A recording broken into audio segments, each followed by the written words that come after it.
O batismo, a primeira ordenança da Igreja. Nesta lição, estudaremos sobre a prática da disciplina na Igreja.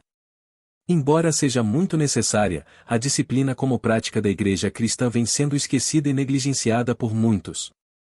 Ora, uma igreja que não corrige seus membros perdeu a sua identidade, não passando de um mero grupo social. O resultado disso são igrejas fracas, anêmicas e sem testemunho cristão. Por isso, o nosso assunto da disciplina cristã como um processo formativo do caráter cristão nas modalidades corretiva e formativa. A necessidade da disciplina bíblica. Deus é santo. Santidade é um dos atributos de Deus, por isso, é uma das causas que justificam a necessidade da disciplina na igreja. Eu sou santo. Deus é santo e como tal deve ser reconhecido. Jesus mostrou na oração do Pai Nosso a necessidade de reconhecermos a santidade de Deus e santificado seja o teu nome. Quando Deus se faz presente, a nossa pecaminosidade se evidencia. Vendo isso Simão Pedro, prostrou-se aos pés de Jesus, dizendo, Senhor, ausenta-te de mim, porque sou um homem pecador. Assim, quando o comportamento pecaminoso na vida do crente não é corrigido, a santidade de Deus deixa de ser reconhecida. A Igreja é santa. Deus é santo e a Igreja também deve ser. Sede santos porque eu sou santo. Ao formar seu povo, tanto na antiga como na nova aliança, o desejo do Senhor é que ele fosse um povo separado. Na verdade, a palavra grega agios, traduzida como santo, possui o sentido de o separado ou o consagrado. Quando a Igreja não disciplina. Se a Igreja, como corpo de Cristo deve ser santa, da mesma forma o cristão, como membro desse corpo, o deve ser também. A santidade faz parte da identidade do cristão. Logo, a falta de disciplina acaba embotando essa identidade. Surge, então, a imagem do crente ou mundano ou o carnal. Na verdade, esses adjetivos revelam de fato um crente indisciplinado. Alguém que não tratou, ou não foi tratado, aquilo que acabou se tornando um hábito pecaminoso. Nesse sentido, a falta de disciplina acaba destruindo o limite entre o sagrado e o profano. Portanto, uma igreja que não disciplina seus membros torna-se mundana. O propósito da disciplina bíblica. Manter a honra de Cristo. Quando o pecado não é tratado na vida do crente, Cristo é desonrado, o nome de Deus é blasfemado entre os gentios por causa de vós.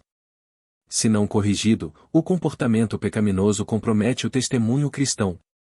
No caso da igreja de Corinto, onde um dos seus membros adotou um comportamento flagrantemente pecaminoso sem, contudo, ter uma resposta enérgica da igreja, condenando essa prática, levou o apóstolo Paulo a censurá-la. Não é possível alguém adotar um comportamento pecaminoso sem que com isso incorra em julgamento divino. Frear o comportamento pecaminoso. Outro propósito da disciplina cristã está no fato de que ela põe um freio no comportamento pecaminoso. Isso porque o pecado é algo extraordinariamente contagioso que tem poder de se alastrar com grande facilidade. Não sabeis que um pouco de fermento faz levedar toda a massa? Não tolerar a prática do pecado. Em 1 Coríntios 5, o apóstolo Paulo censura os coríntios porque não estavam adotando medida alguma contra a prática do pecado por parte de um de seus membros. A consequência disso é que esse pecado acabaria enfraquecendo a igreja, pois uma igreja que não pratica a disciplina bíblica fatalmente fracassará. Nesse sentido, não se pode tolerar a prática do pecado, ou o comportamento pecaminoso, na igreja nem fora dela, mas tenho contra te o tolerares que Jezabel, mulher que se diz profetiza, ensine e engane os meus servos, para que se prostituam e comam dos sacrifícios da idolatria. Auxílio bibliológico. Correção. Esta palavra é usada para regenerar, emendar, restaurar, disciplinar. A correção é uma função e uma responsabilidade do Pai para com os seus filhos e de Deus para com o seu povo.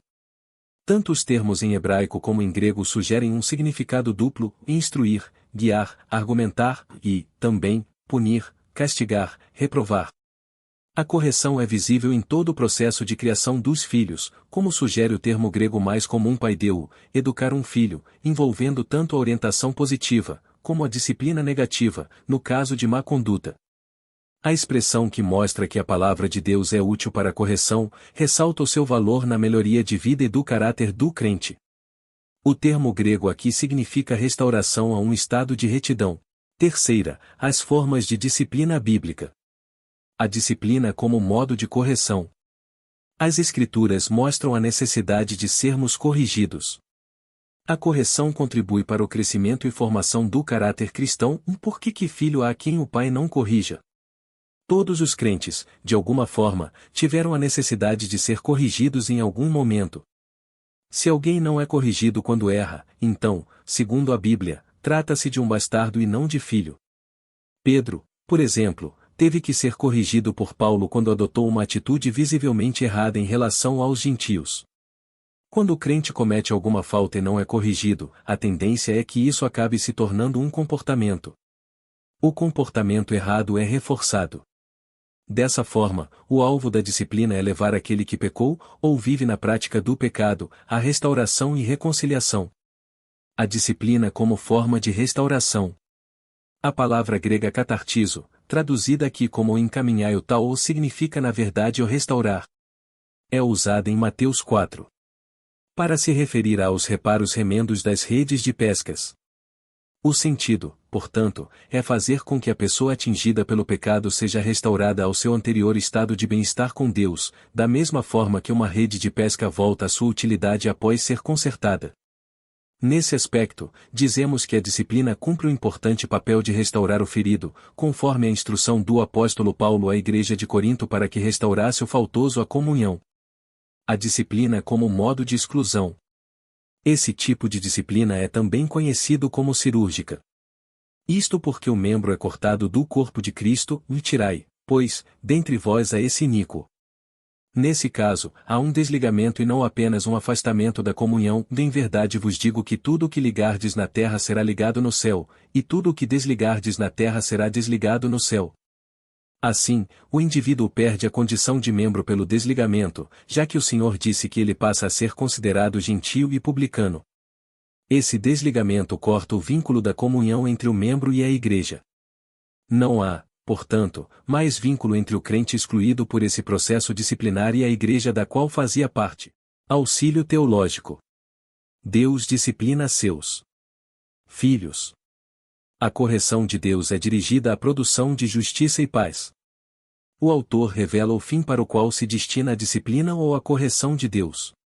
Não importa o quanto possam ser desagradáveis as experiências difíceis das nossas vidas, ou dolorosos os nossos sofrimentos, nós podemos obter consolo do fato de que mais tarde tais experiências produzirão um fruto pacífico de justiça. O resultado, entretanto, não é automático. A palavra traduzida como exercitados no versículo 11 é gymnasminois, que deriva do atletismo, onde ela significa um exercício contínuo. O atleta diz que sem esforço não há resultados, querendo dizer que somente rompendo o tecido muscular e reconstruindo tecidos mais fortes é que ele pode atingir seu objetivo. A correção que Deus impõe nos dá oportunidades cada vez mais novas para nos exercitarmos espiritualmente, e desta forma nos aproximarmos mais do objetivo de Deus para nós, de vidas verdadeiramente justas e de paz interior. Conclusão. Nesta lição, vimos o valor da disciplina cristã sob diferentes aspectos. A disciplina se mostra necessária quando sabemos que Deus é santo e exige que seu povo seja santo. Por outro lado, a disciplina também cumpre os propósitos de Deus quando ela conduz o cristão a se conformar com o caráter de Cristo. Uma igreja indisciplinada, portanto, perdeu o bom cheiro de Cristo. Assista, curta, compartilhe e inscreva-se em nosso canal para mais conteúdo inspirador.